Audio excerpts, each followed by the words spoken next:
마태복음 1장 22절부터 25절까지 읽겠습니다.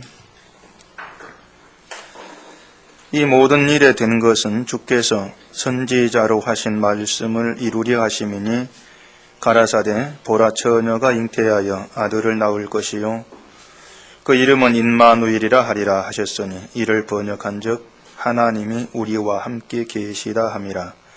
요셉이 잠을 깨어 일어나서 주의 사자의 분부대로 행하여 그 아내를 데려왔으나 아들을 낳기까지 동침치 아니하더니 낳음에 이름을 예수라 하니라. 아멘. 기도하겠습니다.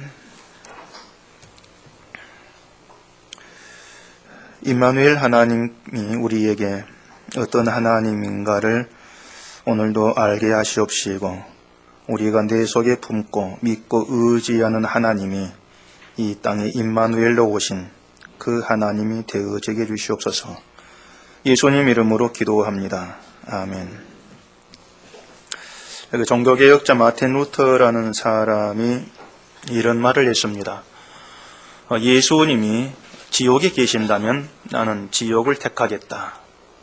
그렇게 얘기를 했는데 예수님이 지옥에 계실 없는데 이게 무슨 의미의 말인가 하면은 마틴 루터 자신에게는 오직 예수님이 기쁨이고 행복 자체다. 그러한 그 뜻이 되는 겁니다. 그러니까 예수님이 함께하는 그곳이라면은 그곳 형편이 비록 지옥 같다 할지라도 나는 예수님으로 말미암아서 기뻐하고 행복할 수 있다는 하나의 어떤 신앙 고백적인 그런 말로도 볼 수가 있죠. 결국 이것은 마틴 루터라는 이 사람이 자기의 모든 기쁨과 또 복의 근원을 오직 예수님께만 두고 있기 때문에 그러한 말이 가능해지는 것입니다. 아무리 예수님이 지옥에 계시는 곳이라 할지라도 그게 지옥이라면은 안 갈란다. 이렇게 이제 나온다면은 그건 결국은 예수님을 보고 있는 것이 아니고 그 지옥이라는 상황, 그 형편을 보고 있는 그러한 모습이 되겠죠. 근데 정말 주를 보고 있는 신앙이라면은 결국 예수님이 함께하는 그 자체가 우리에게는 천국으로 고스란히 남아져야 됩니다. 그게 예수님을 이제 보고 있다는 하나의 신앙의 어떤 흔적, 증거라 이렇게 말할 수가 있겠죠. 그래서 이 루터라는 이 사람에게는 예수님이 함께 하신다. 그것으로 다 된 거죠. 다른 어떤 부족함은 없는 것입니다. 예수님의 기쁨이고 복이 되시기 때문에 예수님이 함께하는 그것으로 모든 게 채워진 거죠. 예수님에게서 또 다른 것을 받아야 될 그런 게 없다는 겁니다. 이미 주가 기쁨이고 복이라면은 예수님이 함께함으로써 나에게는 기쁨과 복으로 충만한 그러한 내가 되었노라. 이러한 믿음 안에 머물러 있다면은 다른 것을 분명코 기대하려고 하지도 않고 또 받으려고도 하지를 않은 것입니다. 받고 싶은데 안 받겠습니다. 이것이 아니에요. 이미 난 예수님께로부터 모든 걸 다 받았으니 주님이 나의 전부가 되시기 때문에 나는 뭔가 다른 받아야 될 필요성을 느끼지를 못하겠습니다. 이렇게 이제 나와지는 거죠. 그것을 우리가 신앙이라 주님만 바라보는 신앙이라 이렇게 일컬을 수가 있는 것입니다. 그래서 예수님이 함께 하신다는 것으로 내가 평안해지는 복 가운데 이미 머물러 있는 그게 믿음의 그런 모습이 되어야 되는데 우리가 그것이 아니고 예수님에게 나를 평안하게 만들어주세요. 이렇게 우리가 나온다면 그건 결국 주님이 아니고 다른 것을 보고 있다는 그런 뜻이 되는 것입니다. 근데 뭐 거의 대다수의 그 신자들이 예수님을 그런 식으로 자꾸 생각을 하는 걸 우리가 많이 접할 수가 있습니다. 그래서 주어지는 형편이나 환경에 따라서 마음이 자꾸 흔들리죠. 바뀔 수밖에 없는 것입니다. 그래서 예수님이 지옥에 계신다면 난 지옥을 택하겠다. 예수님이 계신 그곳이고 나의 천국입니다. 이러한 그 신앙을 우리가 참 고대하고 또 그런 믿음으로 우리가 만들어져 가기를, 고침받기 되기를 우리가 소원하면서 주님께 나와줘야 되는 것이죠. 루트의 그런 말은요, 반대로 생각하면은 아무리 내가 살아가는 환경과 형편이 좋아서 정말 겉으로 보기에 천국 같은 그런 생활을 한다 할지라도 예수님이 함께하지 않으면 나는 이곳이고 지옥입니다. 그런 의미도 되지 않겠습니까? 그런 마음으로 우리가 기도를 한다면 과연 어떤 기도를 할 것 같습니까? 돈을 어떤 기쁨과 행복의 조건으로 삼지를 않죠, 일단은. 그러니까 뭔가 어떤 세상에 돈을 구하는 그런 기도는 분명히 사라질 수밖에 없을 것이고, 또 세상에서 높아지는 그러한 것 역시도 기쁨과 행복의 조건으로 삼지를 않으니까 역시 이 땅에서 잘되고 높아지는 어떤 그러한 것도 구할 필요가 없게 되어지는 것입니다. 이 사람들이 이 세상의 것을 구하는 이유는 딱 하나입니다. 세상의 것을 기쁨과 행복의 조건으로 여기고 있기 때문에 이 땅의 걸 구할 수밖에 없죠. 그래서 이 땅의 것이 없으면 나에게 기쁨도 없고 행복도 없습니다. 이런 식으로 살아간단 말입니다. 바로 그런 생각들로 인해서 예수님의 십자가 은혜가 천대를 받죠. 천대를 받으면서 쫓겨나죠, 교회에서. 그러한 그 은혜는. 그래서 우리에게 정말 필요한 것은 예수님의 그 은혜가 어떤 것인가를 우리가 생생하게 알아가는 겁니다. 정말 그것만큼은 우리에게 필요한 일이 아닐 수가 없죠. 그리고 그 은혜를 향해서 우리의 마음이 움직여 나가는 것입니다. 그게 신자의 그 마음이라고 볼 수가 있는 거죠. 오늘 우리가 이 말씀을 대하면서 이 말씀이 정말 우리의 심령을 붙들어서 예수님의 은혜로 이끌어갈 수 있기를 바라면서 우리가 이 말씀들을 드려야 돼요. 그래서 정말 예수님의 그 은혜가 너무나 좋아서 예수님이 계신 그곳이고 내겐 천국입니다. 이런 고백을 하는 그런 저와 여러분으로 고쳐져 가고 또 새롭게 되어 있으면 참 좋겠습니다. 그게 정말 신자의 어떤 그 속 마음이다. 이렇게 볼 수 있으니까요. 오늘 본문의 임마누엘, 이 말을 못 들어본 분은 없을 겁니다. 임마누엘이라는 그런 얘기가 나오는데 23절 다시 보면은요, 보라 처녀가 잉태하여 아들을 낳을 것이요 그 이름은 임마누엘이라 하리라 하셨으니 이를 번역한즉 하나님이 우리와 함께 계시다 함이라. 임마누엘은 이제 하나님이 우리와 함께 계신다, 그 뜻이지 않습니까? 사람들은 그래서 너나 할 것 없이 임마누엘 이 말을 참 좋아합니다. 왜냐?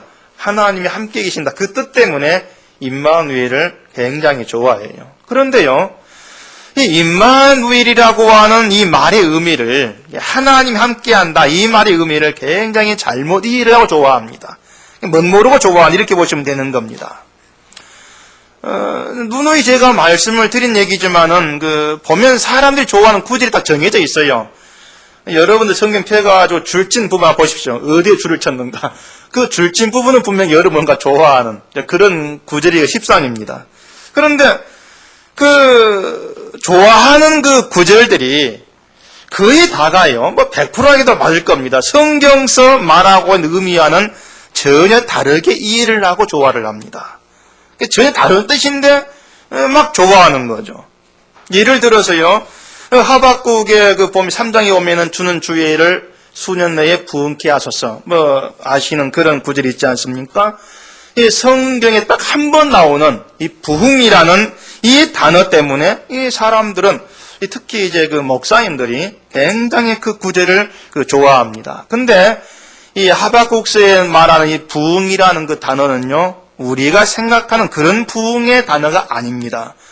교회를 번성케 하는 그런 의미의 부흥의 뜻을 하박국이 얘기하고 있는 게 아니에요.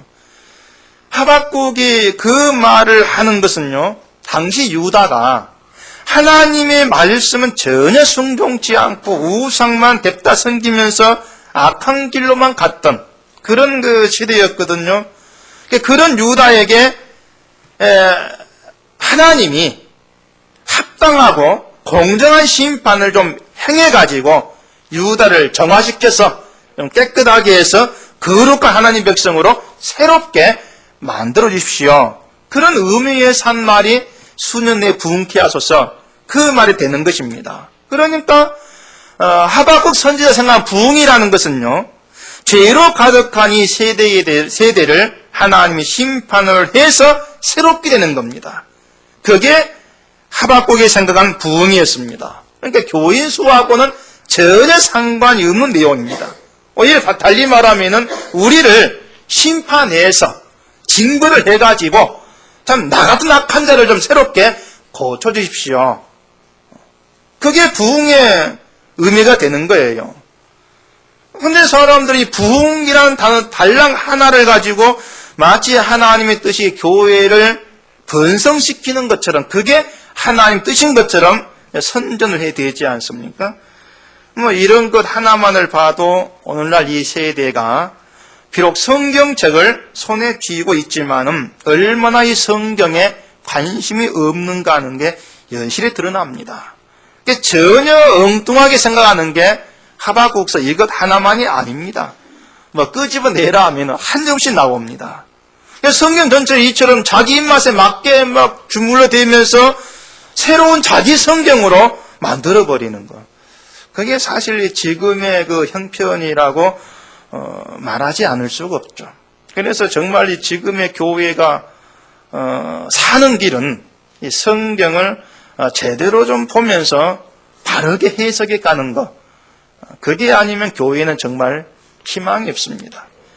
성경을 바르게 해석하면서 이 성경이 우리에게 말씀한 하나님이 어떤 분이고 예수님이 누구시냐, 복음이 뭔가, 이것을 정말 찾아가기를 온 힘을 다해 힘을 쓰는 것. 이게 오늘 시대에 필요한 그런 일이 아닐 수가 없죠. 임마누엘이라는 이 단어도 마찬가지입니다.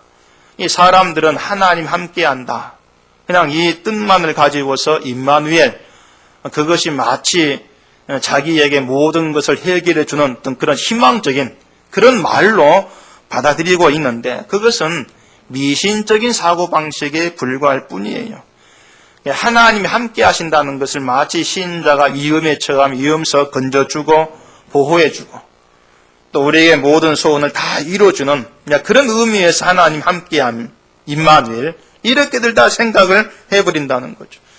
하나님이 함께한다는 걸 마치 어떤 수호신 한 분이 내 옆에서 나를 지켜주는 그러한 의미에서 임마누엘로 여겨버린다는 얘기입니다. 그건 결코 잘못된 것입니다. 예수님은 하나님이시죠. 따라서 예수님이 세상에 오셨다. 이 얘기는요, 하나님이 사람이 되셔가지고 이 땅에 와서 우리에게 함께 하신다, 이러한 그 뜻이 되는 겁니다. 예수님이 세상에 오신 목적이 바로 임마누엘 하나님, 그러니까 우리와 함께한 그 하나님이 되어주기 위해서 세상에 오신 것이죠. 그런데 우리와 함께하는 하나님이 되고자 하시는 것이 우리의 수호신이 되어주려고 이 땅에 와서 우리와 함께 해주는 하나님 되신 것이 아니란 얘기입니다. 그러면 임마누엘이라는 의미가 어떤 의미가 있느냐, 그걸 알려면은 그 23절의 말씀이 구약에 예언된 그런 말씀이기 때문에 구약의 선지자가 이 말을 왜 예언을 했는가, 그걸 우리가 일단 생각을 해야 될 겁니다. 임마누엘이라는 이 예언은 이사야 7장 14절을 배경으로 하고 있습니다. 그 이사야 7장 14절 보면은 그러므로 주께서 친히 징조로 너희에게 주실 것이라, 보라 처녀가 잉태하여 아들을 낳을 것이요 그 이름을 임마누엘이라 하리라. 그렇게 이사야 선지자가 예언을 했습니다. 이것은 이사야가 당시 유다 왕 아하스에게 예언을 한 그런 내용인데, 이사야가 아하스에게 왜 이런 예언을 하는가 하면 이유가 있어요. 그 아하스는 유다 왕이지 않습니까? 그리고 유다는 남쪽입니까? 북쪽입니까? 남쪽이죠. 근데 당시 이스라엘은 이제 남과 북으로 이렇게 갈라져 있었고 서로 적대 관계에 있었습니다. 근데 이 북쪽 이스라엘이 아람이라고 하는 이방 나라와 연합을 해가지고 유다를 공격을 했습니다. 그러자 아하스가 어떤 그 방책을 세웠냐면은 유다의 배후에 있는 아수르라고 하는 강대국이 있어요. 유다 그 뒷나라에 아수르는 강대국이 있는데 그 아수르에게 돈을 갖다 바치면서 그들과 연합해서 이스라엘과 아람을 치려는 계획을 세워놓은 것입니다. 근데 이런 이제 아하스에게 하나님 이사야 선지자를 보냈어요. 그리고 하나님 말씀을 전하라 합니다. 그게 어떤 내용이냐면은 이사야 7장 3절부터 7절에 있는 내용인데 보면은 때에 여호와께서 이사야에게 이르시되 너와 내 아들 스알 야숲은 윗모 수도 끝 세탁자의 밭 큰 길에 나가서 아하스를 만나 그에게 이르기를 너는 삼가며 종용하라. 아람 왕 르신과 르말리아의 아들이 심히 노할지라도 연기나는 두 부직경이 구루터기에 불과하니 두려워 말며 낙심치 말라. 아람과 에브라임 왕과 르말리아의 아들이 악한 꾀로 너를 대적하여 이르기를 우리가 올라가 유다를 쳐서 그것을 고나게 하고 우리를 위하여 그것을 파하고 다부에르 아들을 그 중에 세워 왕을 삼자 하였으나 주 여호와의 말씀에 이 도모가 서지 못하며 이루지 못하리라. 이 말을 전하라. 이런 얘기입니다. 쉽게 이런 말이죠. 아람이나 북쪽 이스라엘이 너희를 무너뜨리고 새로운 왕을 세우겠다는 계획으로 너희를 공격했지만은 겁내지 마라 그 말입니다. 그들은 부직갱이 구르턱에 불과하다. 그러니까 두려워 말고 나심지 말고 나만 믿고 의지해라. 이런 그 뜻의 말씀하신단 말입니다. 한마디로 아하스 너의 배후에는 하나님이 계신다. 그러한 그 의미가 되는 것이죠. 그리고 반드시 또 그렇게 될 것이라는 것을 아하스에게 네가 징조를 구하면은 내가 징조를 이룸으로써 내가 너와 함께하고 너를 도울 것을 내가 분명히 보여주겠다. 이렇게 말합니다. 징조를 구하라 그 말이죠. 다시 말해서 아하스가 바위돌을 호랑이로 만들어주세요. 이렇게 요구를 해도 그 바위돌을 호랑이로 만들어내어서 하나님께서 반드시 유다를 보호하실 것임을 보여주겠다. 이런 의미로 징조를 구해라 그 말입니다. 그럼 얼씨구나 하고 징조를 구하면 되지 않겠습니까? 근데 아하스는 징조를 구하지 않겠습니다. 이렇게 이제 나옵니다. 상당히 건방지죠? 그래, 아하스가 징조를 구하지 않겠다 이렇게 나온 것은 따로 믿는 구석이 있는 겁니다. 하나님이 내가 너의 배우가 되겠다 이렇게 말씀한데 아하스 이미 자기 배우가 있는 거죠. 그 배우가 누구라겠습니까? 아수르란 말입니다. 아수르라고 하는 그 당시에 그 세계적으로 막 번성됐던 강대국입니다. 그 강대국과 이미 연합하기로 계획을 세워놨기 때문에 하나님께서 내 배후에서 안 도와줘도 아직도 아수르하고 함께하면은 북쪽 이스라엘 아람 나라 잽도 안 됩니다. 이런 식으로 이미 마음에 굳게 이제 힘을 세우고 있는 것이죠. 그러니 징조를 구할 필요가 없단 말입니다. 하나님 도우심이 필요 없기 때문에. 그게 아하스의 당시 모습이었단 말입니다. 아수르가 있으니까 하나님 도우심 필요 없다는 거죠. 그래서 그런 아하스에게 이사야가 하나님의 징조를 말씀하는데 그게 뭐냐면 처녀가 잉태해서 아들을 낳을 것인데 그 이름을 임마누엘이라고 할 것이다. 그 징조를 한 겁니다. 아하스가 징조를 안 구하니까 하나님이 징조를 말씀하시면서 임마누엘을 얘기를 하시는 것이죠. 자, 그러면은 하나님이 아하스에게 임마누엘이라고 하는 징조를 지금 선지자를 통해서 말씀을 합니다. 그때 아하스는 하나님 믿는 것이 아니고 자기 배우의 아수르를 믿고 의기양양하게 있었던 그런 때라 그랬습니다. 그럼 하나님이 그런 아스에게 임마누엘 징조를 주시는 의도가 아스로 하여금 복을 누리고 잘 살게 하겠다. 네가 어떤 일이 있어 내가 도와주고 위험에서 건져주겠다. 이런 의미로 임마누엘 그 징조를 말씀했겠냐 그 말입니다. 그러겠습니까? 이사야 7장 그 7절 8절 오면은요. 대저 아람의 머리는 다메섹이요 다메섹의 머리는 르신이며 에브라임의 머리는 사마리아요 사마리아의 머리는 르말리아의 아들이라도 65년 내에 에브라임이 패하여 다시는 나라를 이루지 못하리라. 만일 너희가 믿지 아니하면 정령이 굳게 서지 못하리라. 이렇게 경고의 말씀도 하나님이 하셨습니다. 아하스가 하나님 믿지 아니한다면 다른 걸 믿는다면은 너희들은 결코 굳게 서지 못할 것이다. 이 말은 멸망하고 만다. 이런 경고의 말이 된단 말입니다. 근데 아하스는 하나님을 신뢰한 것이 아니고 아수를 신뢰했지 않습니까? 그러면 이 말씀에 따라서 아하스에게 남은 건 뭐겠습니까? 심판밖에 없다 그 말입니다. 하나님의 징벌밖에 남아있지를 않는 거예요. 그런 아하스에게 하나님께서 임마누엘을 말씀하셨는데 그 임마누엘이 유다를 막 복주고 도와주고 위험에서 건져주고 번성케 하겠다 이런 의미로서 임마누엘을 말씀했겠냐 그 말입니다. 그게 아니에요. 심판과 징벌의 의미를 담아서 임마누엘을 얘기한다 그 말입니다. 이해하시겠습니까? 어쩌면 아하스는요 아수르의 도움받게 된 것을 그것까지 하나님의 뜻으로 생각했는지도 모르겠어요. 하나님이 아수르 왕의 마음을 감동시켜가지고 우리들을 도우도록 하셨다. 자기 멋대로 이제 생각할 수 있는 것이죠. 그래서 이사야가 하는 말에 대해서 시큰둥할 수도 있는 것입니다. 이미 하나님의 뜻을 안다 그 말이죠. 우리도 그런 식으로 하나님의 뜻을 우리 마음대로 코에 걸어가지고 코골이 만들어버리고 귀에 걸어가지고 귀걸이 만들어버리는 그런 경우가 굉장히 많이 있습니다. 하나님 뜻이라는 걸 사람들은요 무조건 내게 잘 되고 이익이 되는 그런 결과면은 하나님 뜻이다 이렇게 생각하지 않습니까? 반대로 뭔가 잘 안 되고 손해가 되면은 야 이건 하나님 뜻이 아니구나 이렇게들 다들 살아가지고 생각하잖아요.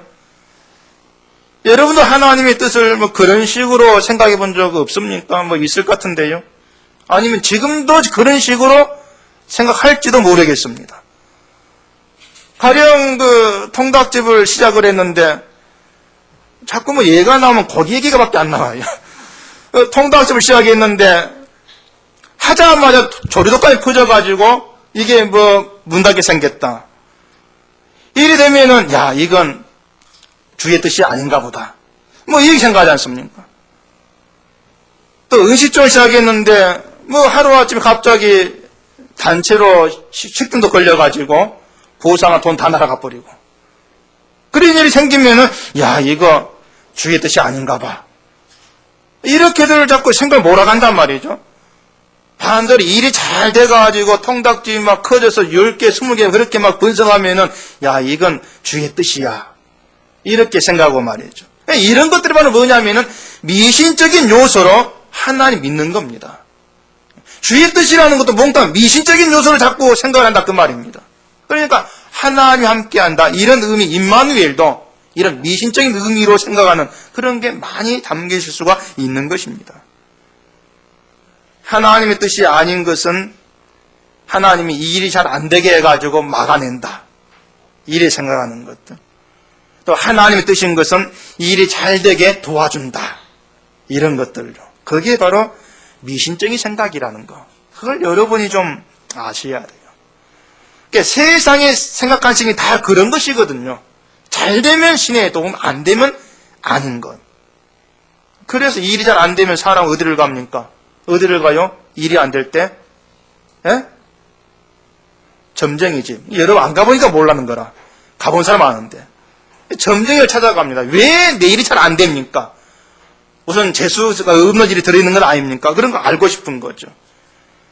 결국 신자가요, 내 일이 잘 안 될 때 하나님을 찾는 그 마음이나 불신자가 점쟁이를 찾는 그 마음이나 까놓고 보면은 다를 바가 없다는 것입니다. 이것이 바로 하나님을 잘못 알고 있는 것이라는 것입니다.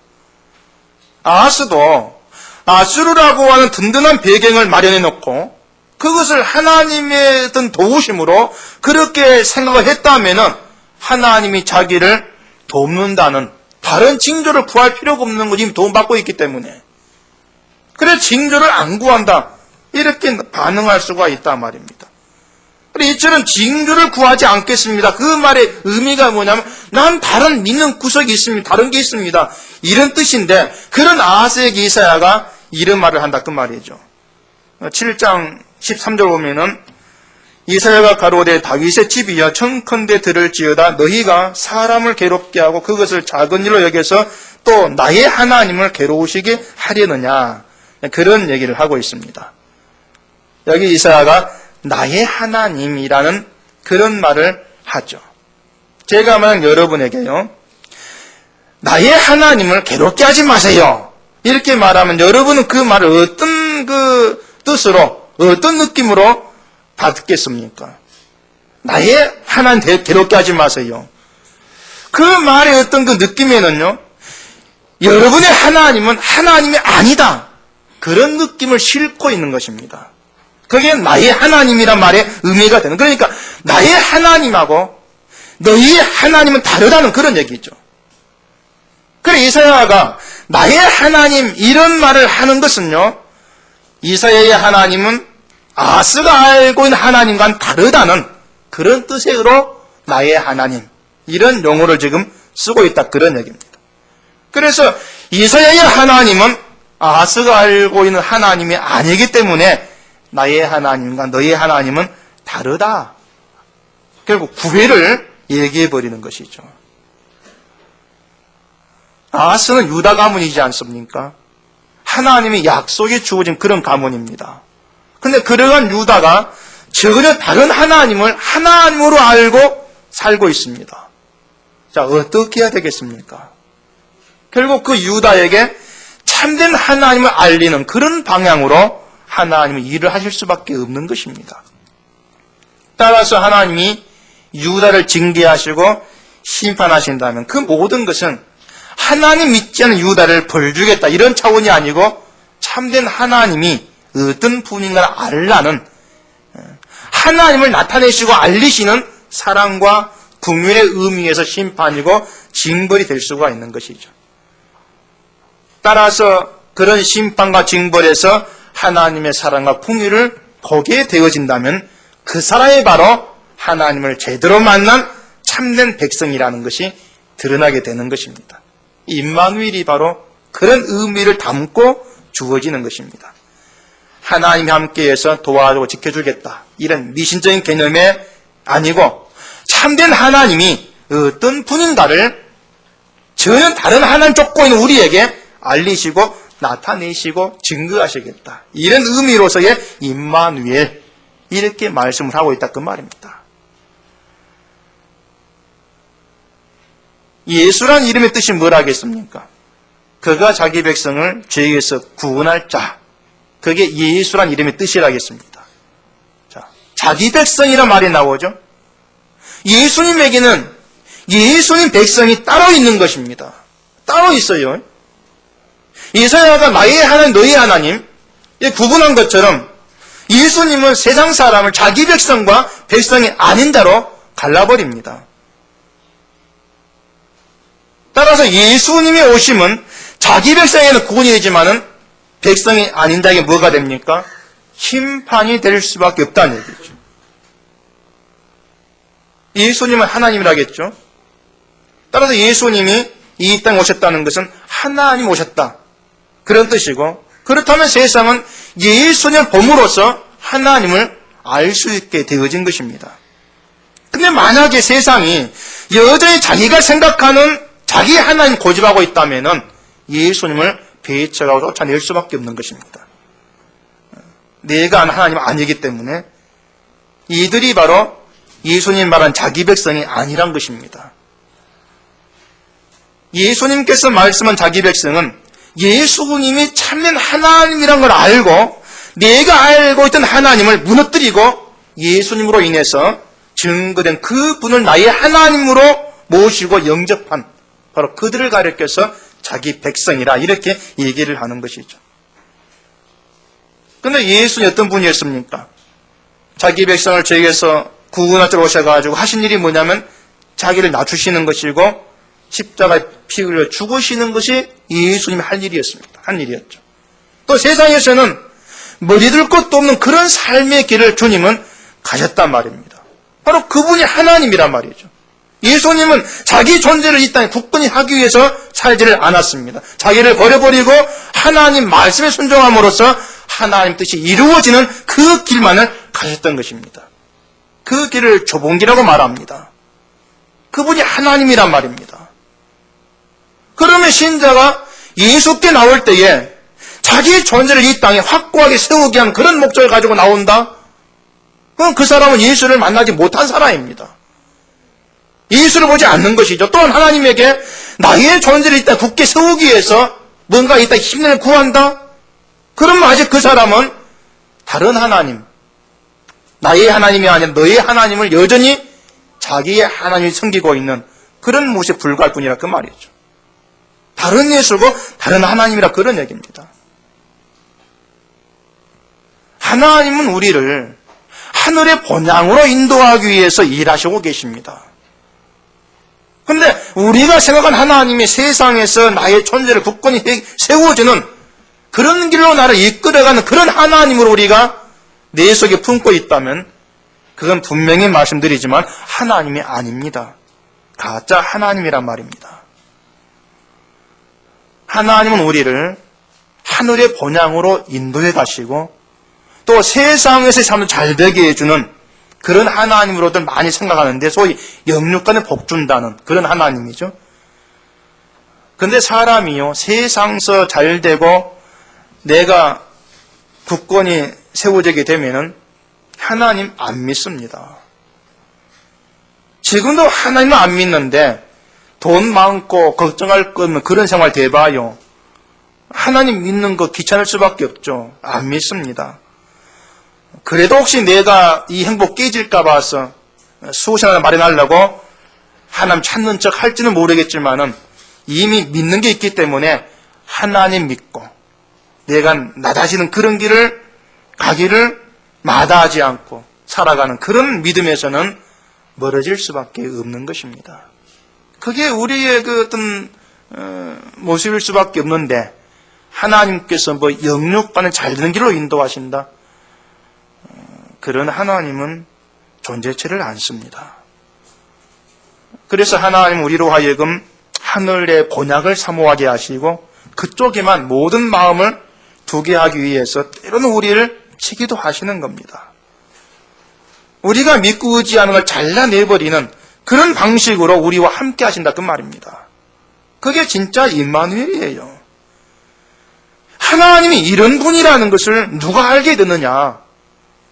그들이 바로 예수님 자기 백성이라 그 말입니다. 성령이 함께 하심으로 인해서 주님을 알게 되고 그로 인해 하나님을 알게 됨으로 인해서 이 땅에서 구하고 살아가는 게 이 땅의 것이 아니고 하늘 본향을 구하게 되고 때로는 내가 고통과 어려움의 길로 간다 할지라도 그것도 역시 하나님이 내 마음을 붙들어서 하늘 본향에 두기 위한 하나님의 사랑 긍휼입니다. 이러한 고백은 성령이 아니고 나올 수 없는 고백이거든요. 그러니 예수님께는 자기 백성이 되어진다 그런 얘기입니다. 예수님의 자기 백성은 성령이 임해있기 때문에 세상이 이해하지 못한 하나님을 참된 나의 하나님을 고백할 수밖에 없습니다. 그게 자기 백성입니다. 그리고 세상이 이해할 수 없는 마다하는 그런 길도 주님이 가신 길이라는 그것 때문에 그 길을 가기를 소원하게 되는 거죠. 그게 바로 신자란 말입니다. 다른 사람이 아닌 날 위해 존재해 주기를 원하는 그런 하나님, 그런 하나님은 우리의 속에서 무너져야 될 그런 가짜 하나님이라는 걸 여러분이 좀 기억하시기를 바라는 것입니다. 그래서 하나님이 오직 자기를 위해 살기를 내시는 이런 세상을 심판하시고 그 안에서 자기 백성을 불러내시기 위해서 함께 하신다는 것. 세상은 하나님을 통해서 내가 원하는 것으로 자기를 채우고 그래서 이 땅에 내 이름을 높이려고 하는 그런 욕망 가운데 살지만은 근데 자기 백성만큼은 반대로 내가 의지하는 것들이 하나하나 잘려나가는 것. 그걸 경험하게 되는 겁니다. 그게 신앙의 길이에요. 그리고 내 이름이 무너져야 될 것에 불과하다. 이걸 깨닫게 되고 대신 예수님이라는 그 이름이 높임받는 것이 마땅합니다. 이걸 알게 되는 겁니다. 전혀 다르죠, 방향 자체가. 한쪽은 나를 향해서, 한쪽은 오직 주를 향해서. 내가 버림받아도 주님을 향해 달려가는 전혀 다른 방향 가운데 서 있는 것. 그게 자기 백성과 자기 백성 아닌 자의 모습이 되는 것입니다. 그래서 자기 백성이라는 그 말로 세상을 구별하고 있는 것이고 나의 하나님이란 이런 말로 이 땅의 하나님을 구별해 버리시는 거예요. 그게 성경입니다. 그 구별이 종국에는 구원과 심판으로 갈림받게 되는 것입니다. 주의 백성이라고 해서 자기 백성이라고 해서 처음부터 본래 하나님을 알았던 건 아니죠.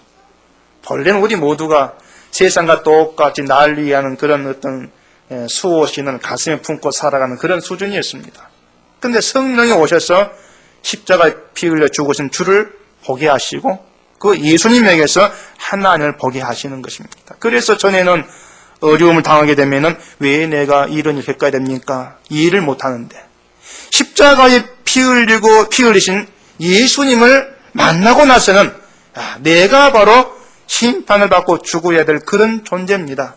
그걸 알게 되어지는 거죠. 그걸 알았기 때문에 내가 어려움을 겪고 고통을 겪게 되는 이 모든 것들도 나에겐 당연한 것입니다. 이러한 고백으로 가게 되는 겁니다. 또한 세상이 심판받는 것도 당연한 하나님 일로 여기게 되어지는 것이죠. 이게 아니면 하나님이 이 땅을 심판한다. 이걸 이해를 못하는 것입니다. 왜냐하면 우리가 바라본 세상은 나름대로 선하고 착한 사람이 많거든요. 그런데 그 선하고 착한 사람들까지 몽땅 심판해버린다. 이해가 안 되는 거죠. 하지만 신자는 다르단 말입니다. 하나님이 세상에 보내신 예수님을 쫓아냈으면서도 그걸 악으로 알지를 못하고 제 고집대로 자기의 이름과 자기 존재를 위해 살아가는 이 세상은 심판받는 게 당연합니다. 그렇게 여길 수밖에 없습니다. 그리고 심판받을 대상에 나까지 포함을 시키는 것이죠. 이런 모든 것이 성령의 오심으로 일어난 변화입니다. 그게 자기성이 있는 변화라 이런 말입니다. 그래서 성령이만 예수의 백성은 그 무엇에 대해서도 자기를 내세우지를 않습니다. 나는 없고 주님만 계실 뿐이란 말입니다.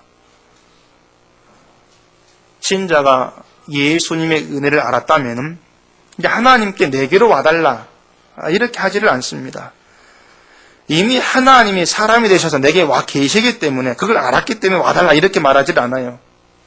그래서 신자에게 남은 것은 구원받은 예수님의 자기 백성으로서 하나님의 영원한 계획에 내 모든 게 사용되기를 원하면서 주님께로 나가기를 원하는 거죠. 그게 주의 백성이란 말입니다. 저와 여러분들이 그 자기 백성에 해당되는 그런 우리라면은 우리는요 하나님이 함께함으로 주님을 알게 된 것이고 또한 산 자가 된 것입니다. 죽은 자가 아니라 산 자가 되었죠. 이걸 진심으로 믿고 내가 살았다는 그것으로 여러분이 감사한다면 저와 여러분은 그것 가지고만 만족하는 그런 삶이 충분히 될 수가 있는 겁니다. 만약 살았다는 것으로도 만족이 안 된다. 그러면 그것은 여전히 내 속에 세상을 향한 나의 욕망이 팔팔하게 살아있구나. 이걸 우리가 실감을 해야 돼요. 그리고 하나님께 내 속의 욕망을 좀 어떻게 좀 해달라, 좀 꺾어달라. 이렇게 간절하게 좀 소원할 수 있어야 한다. 그 말입니다. 그러한 신자가 또 이 땅의 것을 욕망을 채우려고 하나님께 나오는 그런 모습은 아니지 않겠습니까? 하나님께 내 욕망을 꺾어달라 이렇게 우리 기도하면은 하나님은요 진짜로 우리 욕망을 꺾기 위해서 우리를 인생의 실패와 죽음이 있는 그런 길로 몰아넣을 수 있습니다. 기도할 만이 사라지지 않습니까? 그런데 그런 하나님 일까지 내 욕망을 꺾으시고 주만 바라보는 그런 시대를 만드시려고 우리를 때로 실패와 죽음이 있는 그런 길로 몰아넣는 그런 하나님 일까지도 우리가 찬송하고 감사할 수 있는 것. 그게 진정한 신자입니다. 그게 예수님께 자기 백성이 되어진다는 것입니다.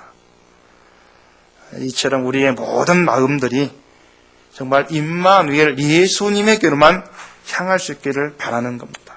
내 이름을 위한 그런 예수가 아니라 내 죄를 대신해서 십자가 빌려 죽으신 그 예수님을 여러분이 진심으로 만날 수 있기를 바라는 거죠.